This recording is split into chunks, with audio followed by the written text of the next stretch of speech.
Isang magandang araw mga ka-poultry. It's a beautiful day for today's video guys. I-share ko sa inyo gaano ba ka-importante na panatilihin nating malinis ang ating poultry chicken farm.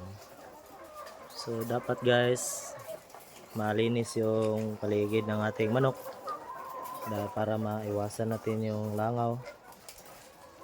Then kung ang ipot kasi guys, kung hindi yan maligpit kaagad, magkukos yan ng ammonia.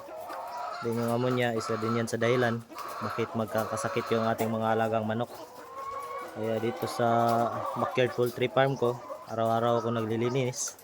Doon ko nilalagay. May stock room ako dyan. Yan. Doon ko nilalagay yung mga ipot. So sa paraan na yun,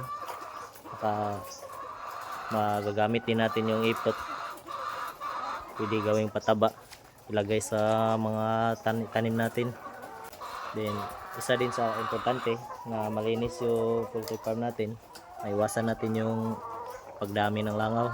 Pero dito in case sa amin walang langaw dito kasi ito yung paraan ko lang na ginagawa, nililinisan ko lang araw-araw. So hanggang dito lang muna guys. Salamat sa pagsubaybay. Thank you and God bless.